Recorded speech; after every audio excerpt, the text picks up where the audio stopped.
I'm late. I know I'm late. I know I'm late, okay? But I have a job, a life. It was my birthday. I got sick. Anyways, none of that matters because we are here to talk about my WrestleMania predictions. Let's get to it. Started off with night one. I don't know if this is the match order for night one and night two, but I'm here on CBS Sports. Night one, we got Gunther versus Jey Uso. Jey Uso is going to take this. You're not going to make it a Yeet Mania. You're not going to have him win the damn Royal Rumble. Have Jimmy bleed in front of Jey Uso while he's tied up just to have him lose. We are not doing that. I might crash out if Gunther wins because as much as I love Gunther and he's one of my favorite damn menaces and I love Gunther, you know I love me some Gunther. If Gunther wins, why did we go through all of that? Why did everybody in the IWC and Jey Uso go through all of that? With those reasons, I think Jey Uso is going to win. Yay! Next up here is we got El Grande Americano versus Rey Mysterio. You know, it is a travesty that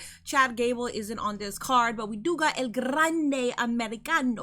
And I know there's speculation on the internet as to who this person is underneath the mask, and there's similarities within the tattoo of El Grande Americano and Chad Gable, but like, have you never seen a person have the same tattoo in the same spot? It just shows that you guys need to touch grass and not believe everything that's on the internet. Because El Grande Americano is such a legend. He's a legend in the lucha game, and this is his first Mania appearance. I think he should definitely take this W. Rey Mysterio does not need this in his resume. He's a legend. He doesn't need this win, but El Grande Americano, he's making his legendary debut at WrestleMania, so for that reason, El Grande Americano should be taking this win. That being said, I do see some little LWO versus American made discrepancy happening throughout the match because for some reason Rey Mysterio just wants to make it about Chad Gable and American made. I don't know why every luchador is on Chad Gable as if Chad Gable did anything to them. So I do see Chad Gable and American made attacking LWO because we already know LWO is, you know, they got some tricks up their damn sleeve, and I can see the next.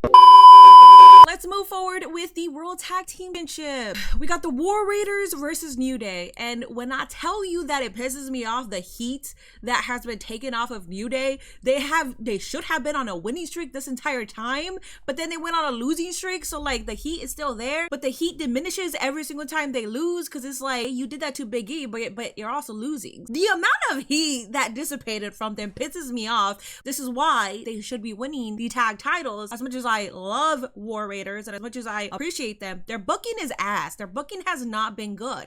So considering the fact that the New Day is being broadcasted every single week, it's given me a reason to want the New Day to become the new tag champs because it seems like they'll be broadcasted there on a weekly basis, hopefully heading into the direction that they should have been heading right after they turned heel and right after they dismantled Big E's big O's in front of a live audience and on national television. So hopefully this is a good trajectory for the New Day to finally be the damn menaces that they deserve to be. Next up is we have the greatest build-up to a WrestleMania match, which is Jade Cargill versus Naomi. When I tell you that I need and want Naomi to win, it's because Naomi has such a clear cut vision into what she is doing as a heel, and she needs to remain as a heel.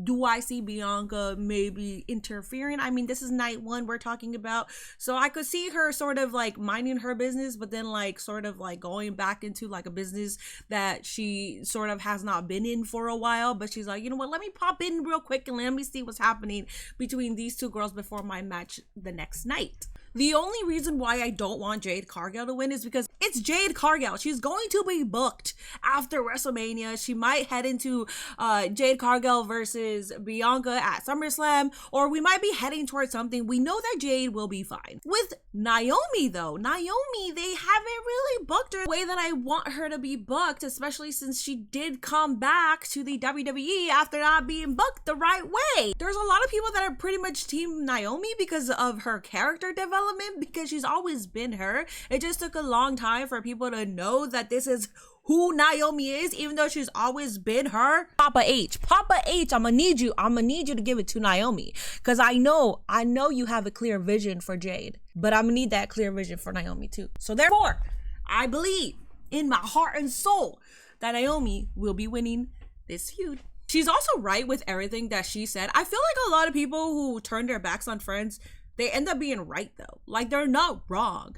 John Cena is right, Kevin Owens is right, Naomi is right, Drew McIntyre is right. Like, everybody, you know, like, they have their reasons. It's crash out season for a reason. And the fact that they're also being truthful as they're crashing out, I mean, just give them the W's. Next up here is the United States Championship. We got LA Knight versus Jacob Fatu.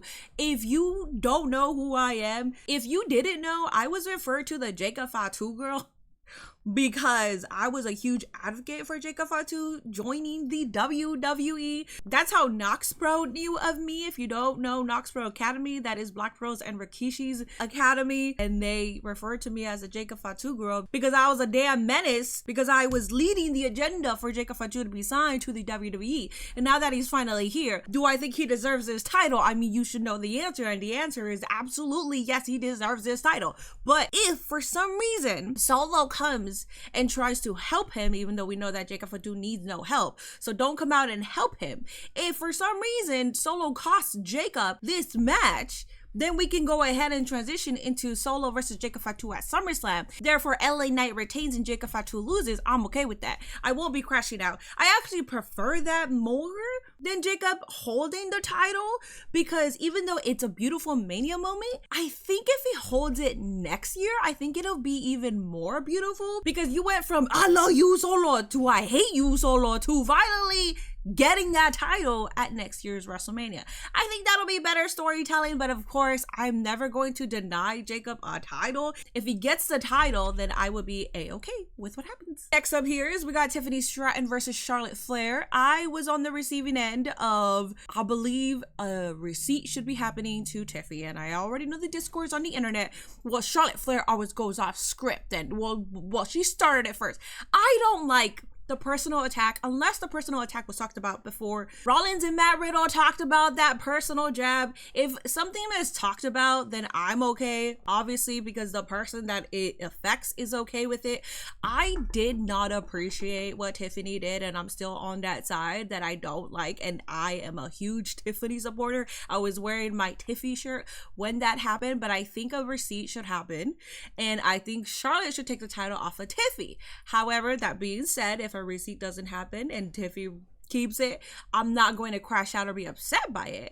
I just think a rookie needs to have a receipt coming from a veteran, because you just don't do that type of stuff. And if a receipt doesn't come, it does give the rookie that sort of ammunition to feel like, all right, well, I didn't get in trouble for this, so let me go ahead and shoot with this person. I don't know anything about what happens backstage. Obviously, according to sources, they went off script. I don't really know what happened between them, but why do I keep fucking doing this? And of course, we got the main events of WrestleMania Night 1. We got Roman Reigns versus CM Punk versus Seth Rollins. I have so much to say about this because CM Punk is finally getting his WrestleMania moment. And now that the secret has been revealed that Paul Heyman will be in CM Punk's corner, and we saw Roman Reigns be petty, Paul Heyman had that mic ready, and Roman just walked past him and grabbed the mic from the other individual. So Roman Reigns shoved Paul Heyman. I don't necessarily think that Paul Heyman is going to take all of this lightly, especially because CM Punk came out and he checked on Paul Heyman, and then Seth Rollins pretty much said, you owe me a favor, but I don't think you are actually going to give you the favor because I'm not actually coming for that favor. But if you want to offer to complete the favor, you will, but I don't think you're going to actually offer to complete the favor. Which now, at this point, I mean, I think the internet, I think everybody has like a third eye right now that Seth Rollins is going to be a Paul Heyman guy. I believe in my damn soul that Seth Rollins should absolutely win this between Roman Reigns and CM Punk, because Seth Rollins has been a damn workhorse. He has been putting this company on his back for so long. He takes L after L after L after L. CM Punk got his Mania main event. He doesn't need to win. Roman Reigns, you definitely don't need to win. I acknowledge you, my tribal chief, but you really don't need to win this at all. The only person that makes the most logical sense is Seth Rollins. Do we see him leaving as a Paul Heyman guy? Or is Seth Rollins and Paul Heyman already working together? I don't know, but I do see the vision and it's clear and I like it. Seth Rollins should absolutely be a Paul Heyman guy.